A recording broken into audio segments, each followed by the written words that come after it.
High friends, welcome back to my channel Jyotsna Mondal. তো সবাই কেমন আছো? এটা কি কি করছে? ইঞ্জেকশন দিচ্ছে। এটা কি? আচ্ছা, তারপর এটা কি? হুম, উফ, স্লিপ পড়ে যাবে। বিকালে সকালে খাবে, এবার কাটতে খাবে, এবার তিনটে পরে খাবে, এবার তিনটে পরে খাবে। 3 দিন পরে খাবো। আচ্ছা, 3 দিন পরে খাবো। আচ্ছা, মানে ইঞ্জেকশন দিল, আমার চেক আপটা করলো, মুখ টুক দেখলো, এবারে হচ্ছে এ দিল, ওষুধের স্লিপ দিল। এবার তুমি কত বলো বলে বলো। আচ্ছা ঠিক আছে, দাও। আচ্ছা, এই যে স্লিপ দিয়েছে ওষুধের। এবার কি নিয়ে আসতে যাচ্ছ? ওষুধ ওষুধ দেবে বলে আমাকে। তাড়াতাড়ি করো, তাড়াতাড়ি করো। বাবুর খানা না। এটা কি আমার ওষুধ? আচ্ছা, এটা হচ্ছে আমার ওষুধ, ঠিক আছে। আর যেগুলো এখানে পাওয়া যায়নি সেটাই তো লিখে দিয়েছে। আর চেক আপ করলে ইঞ্জেকশন দিল, সেটা তো তোমরা দেখেইছো। দেখো ঠিক না আছে, ডক্টরের কি অবস্থা। যাই হোক, দেখি ডক্টর, তোমাকে কি দেখা গেছে? ঠিক আছে। এগুলো কেন করলো, ঠিক আছে, সেটা তোমাদেরকে জানি। একটা বড় বিপদ হচ্ছিল, বিপদের হাত থেকে মানে অনেক কষ্টে বলতে পারো রক্ষা পেয়েছি আর কি। একটা দেখা হয়নি কেমন নুমলা ছিল বল। আচ্ছা ঠিক আছে। তো ও এইগুলো হঠাৎ করে করছে, আমাকে চেক আপ করলো, ওষুধ দিচ্ছে। অ্যাকচুয়ালি ওর চোখের সামনে এগুলো হয়েছে, সেই কারণেই ও এগুলো করছে। উচিত না, কিন্তু কিছু করার নেই। বলো, আমার তো কেউ নেই, তোমরা তো সবাই সেটা জানো, আমি একাই সব কিছু করি, তো কিছু করার নেই। তো সেই অনুযায়ী ও যেটা চোখের সামনে দেখেছে সেটাই ও করলো। সেটা হচ্ছে, বলে না, বাচ্চাদের সামনে কিছু করতে নেই, বাচ্চাদের সামনে কিছু করতে নেই, কিন্তু কিছু করার উপায় ছিল না বলেই করতে হয়েছে। 25 তারিখ, মানে কী বার বলবো, মঙ্গলবার, ঠিক আছে। সকালবেলা স্কুলের মানে ঘন্টুর হচ্ছে স্কুলে যাওয়ার কথা ছিল। আমি সকালে উঠে চা ঠা করেছি, চা ঠা করে চা খেলাম।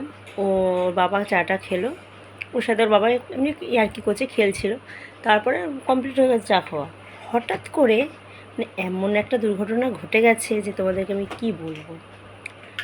হঠাৎ করে ঘন্টুর বাবার কথাটা বলা বন্ধ হয়ে গেছে, কথা বলছে না, কথা বলতে পারছে না। আর বলছে আমি নিঃশ্বাস নিতে পারছি না, কথা বলতে পারছি না।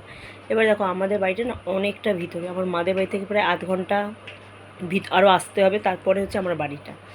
আমাদের এখান থেকে ভাঙর যেতে টাইম লাগবে, মিনিমাম 1 ঘন্টার মতো তো টাইম লাগবেই। এখানে কেউ নেই, মাথা তখন মানে কাজ করছে না যে আমি কি করব, মানে বুঝতে পারছি আমি কি করব। আমি তো দেখো, মহিলাদের হয় বড়রা নিয়ে যায়, মানে হাজব্যান্ডরা নিয়ে যায়, তারা করতে পারে, বাইক ঠাইক চালিয়ে নিয়ে যায়, কিন্তু মোরই মেন লোকেরই হয়েছে। আমি তখন কি করব, মানে কিছু বুঝতে পারছি না, মানে কাকে ডাকবো, কী করবো। দাদা ভাইকে, আমার বছরদা ভাইকে ডাকলাম, ফোন করলাম, ও বললো ঠিক আছে আমি আসছি। ও আসছিল। এবার ও যদি আসে ওখান থেকে, এখান থেকে আরও আধ ঘন্টা লাগবে, ততক্ষণ আমি চলে যেতে পারবো। তো ঘন্টুর বাবা মানে পারছে না, মানে উপায় নেই। তো শেষ পর্যন্ত ঘন্টুর বাবা বললো যে না, আমি চলে যাচ্ছি। তো আমি বললাম দাদা ভাই, তুমি 1 সেকেন্ড, কেউ এসছে, আসো, পড়তে এসছে, ঠিক আছে। তো এরকম হয়েছে। তো ও বললো ঠিক আছে আমি চলে যাচ্ছি। এবার আমি বললো দাদা ভাই, তুই তাহলে এখানে না এসে তুই আমার সাথে ওই দিকে চলে যা, মানে হসপিটালের দিকে যাই। ও তো চালাতে পারছে না, কিন্তু কিছু করার নেই। ওইভাবে মানে তুমি জানো না, ও নিজেই চালিয়ে গেছে, অর্ধেকটা পথে গিয়ে বলছে আমি আর চালাতে পারছি না। আমি বলছি কিছু করার নেই, তোমাকে চালাতেই হবে। এবার আমি সেই সময় ভেঙে পড়লে একটা অন্য রকম। তো আমি দেখতে পাচ্ছি ও পাচ্ছে না, কিন্তু তাও জোর করে যে জায়গায় 1 ঘন্টা, সেই জায়গায় মানে 20-25 মিনিটের মধ্যে আমরা পৌঁছে গেছি। মানে তাহলে কীভাবে চালিয়ে গেছি করছি, তার মধ্যে চালিয়ে গেছি, ঠিক আছে। তার মধ্যে বাইকটাও আমাদের খারাপ হয়ে গেছে, ঠিক আছে। মানে কি বলবো, মানে সিচুয়েশানটা, বাইকটা খারাপ হয়ে গেছে মানে কি, মানে বাইকটা খারাপই আছে, মানে আমরা তাও জোর করে এখন চালানো হচ্ছে, এরকম একটা ব্যাপার। এইবার তাও গেছি, ওখানটা গেছি, ছোদ্দা ভাই তাড়াতাড়ি করে গেছে, গিয়ে লাইন টাইন দিয়ে যেগুলো কোথায় এমার্জেন্সিতে নিয়ে যাওয়া হলো, সেখানে গিয়ে ওকে চেক আপ করানো হলো, সেইগুলো ঘন্টু সব দেখেছে কীভাবে কী হয়েছে। স্যালাইন দেওয়া হয়েছে, অক্সিজেন দিয়েছে, প্রথমে তো অক্সিজেন দিল, প্রেশার মামলো, অক্সিজেন দিল, স্যালাইন এ করলো। অ্যাকচুয়ালি আমার বাবা মারা যাওয়ার পরে আমি খুব একটা হসপিটালে মানে যাই না, অ্যাভয়েড করি, কিন্তু সিচুয়েশান এমনই হয়ে গেছে। তো এইরকম আমার বাবাও ছিল, যখন নিয়ে যেতে গিয়ে আমার বাবা মারা গেছিলো রাস্তার মধ্যে। তো আমার মানে সেই জিনিসটা আমার মাথায় ঘুরছে আর করছে, আর আমি কিছু উপায় নেই, আমাকে যেতেই হয়েছে। আর ছোটো বাচ্চাটাকে নিয়ে আমি যেতে, কেউ তো নেই, কী করব। তারপরে সবাইকে ফোন করতে অনেক সবাই আসলো, আস্তে আস্তে সবাই আসলো, এ করলো। কিন্তু সেই সিচুয়েশানটার মধ্যে ছোটদা ভাই আমার গেছিলো, গিয়ে সব কিছু লাইন টাইন দিল, তারপর সবাই এসেছিলো। তারপরে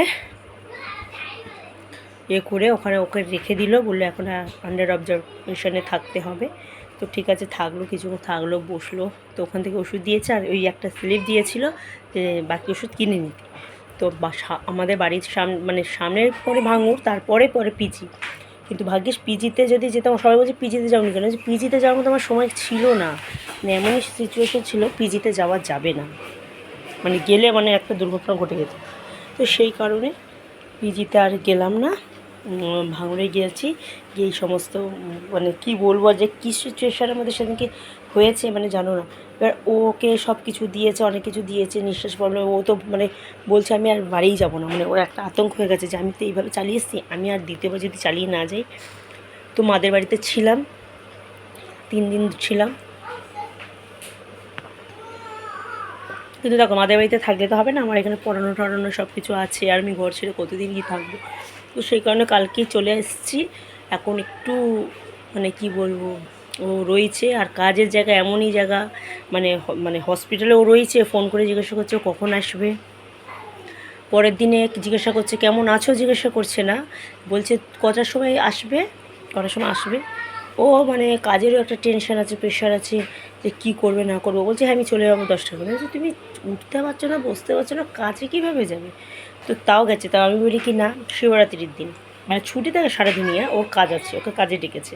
আমি বলছি আমিও যাবো, আমার ঘন্টুও যাবে। তো দুজনকে নিয়ে আমি সাথে গেলাম। ওর বাবা বলছে না তোমাকে যেতে হবে না। আমি আমি বসবো, ওরা দেখুক যে এরকম একটা পেশেন্টকে কীভাবে মানে বলেছে 5-7 দিন বেড রেস্ট করতে, তাদেরকে সঙ্গে সঙ্গে বলছে, সেই দিনেই বলছে যে হয়ে গেলে চলে আসতে, বলছে এরকম মানে কিছু ব্যাপার না, মানে কিছু এরকম।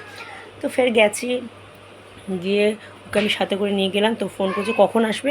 তো আমি তখন ফোনটাকে তুলে বললাম যে আমি ওকে নিয়ে আসছি, এবং আমিও আসছি, এবং আমার ছেলে বাচ্চাটাকেও নিয়ে যাচ্ছি, ও কাজ আপনার আছে নিশ্চয়ই করবো বলে তারপর নিয়ে গেছিলাম।